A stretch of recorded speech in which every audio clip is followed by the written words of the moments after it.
غزہ کی صورتحال کی بات کرتے ہیں۔ غزہ میں نہتے فلسطینیوں کے قتل عام کے بعد اسرائیل کی ایران میں خون ریزی۔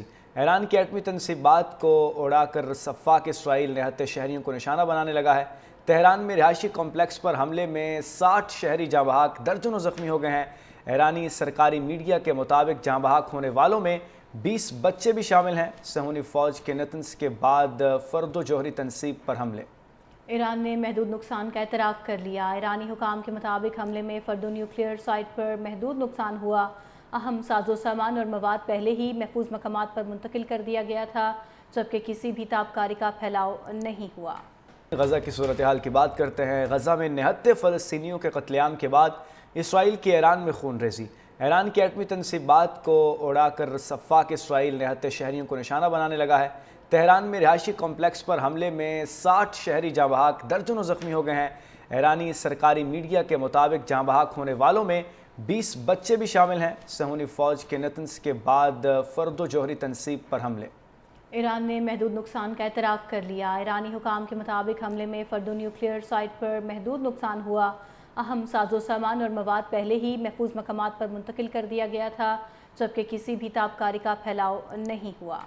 غزہ کی صورتحال کی بات کرتے ہیں۔ غزہ میں نہتے فلسطینیوں کے قتل عام کے بعد اسرائیل کی ایران میں خون ریزی۔ ایران کی ایٹمی تنصیبات کو اڑا کر سفاک اسرائیل نہتے شہریوں کو نشانہ بنانے لگا ہے۔ تہران میں رہائشی کمپلیکس پر حملے میں 60 شہری جاں بحق، درجنوں زخمی ہو گئے ہیں۔ ایرانی سرکاری میڈیا کے مطابق جاں بحق ہونے والوں میں 20 بچے بھی شامل ہیں۔ صہیونی فوج کے نتنز کے بعد فرد و جوہری تنصیب پر حملے۔ ایران نے محدود نقصان کا اعتراف کر لیا۔ ایرانی حکام کے مطابق حملے میں فرد و نیوکلیئر سائٹ پر محدود نقصان ہوا۔ اہم ساز و سامان اور مواد پہلے ہی محفوظ مقامات پر منتقل کر دیا گیا تھا، جبکہ کسی بھی تابکاری کا پھیلاؤ نہیں ہوا۔ غزہ کی صورتحال کی بات کرتے ہیں۔ غزہ میں نہتے فلسطینیوں کے قتل عام کے بعد اسرائیل کی ایران میں خون ریزی۔ ایران کی ایٹمی تنصیبات کو اڑا کر سفاک اسرائیل نہتے شہریوں کو نشانہ بنانے لگا ہے۔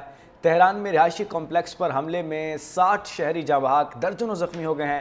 ایرانی سرکاری میڈیا کے مطابق جاں بحق ہونے والوں میں 20 بچے بھی شامل ہیں۔ صہیونی فوج کے نتنز کے بعد فرد و جوہری تنصیب پر حملے۔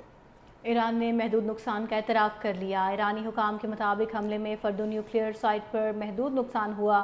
اہم ساز و سامان اور مواد پہلے ہی محفوظ مقامات پر منتقل کر دیا گیا تھا، جبکہ کسی بھی تابکاری کا پھیلاؤ نہیں ہوا۔ غزہ کی صورتحال کی بات کرتے ہیں۔ غزہ میں نہتے فلسطینیوں کے قتل عام کے بعد اسرائیل کی ایران میں خون ریزی۔ ایران کی ایٹمی تنصیبات کو اڑا کر سفاک اسرائیل نہتے شہریوں کو نشانہ بنانے لگا ہے۔ تہران میں رہائشی کمپلیکس پر حملے میں 60 شہری جاں بحق، درجنوں زخمی ہو گئے ہیں۔ ایرانی سرکاری میڈیا کے مطابق جاں بحق ہونے والوں میں 20 بچے بھی شامل ہیں۔ صہیونی فوج کے نتنز کے بعد فرد و جوہری تنصیب پر حملے۔ ایران نے محدود نقصان کا اعتراف کر لیا۔ ایرانی حکام کے مطابق حملے میں فرد و نیوکلیئر سائٹ پر محدود نقصان ہوا۔ اہم ساز و سامان اور مواد پہلے ہی محفوظ مقامات پر منتقل کر دیا گیا تھا، جبکہ کسی بھی تابکاری کا پھیلاؤ نہیں ہوا۔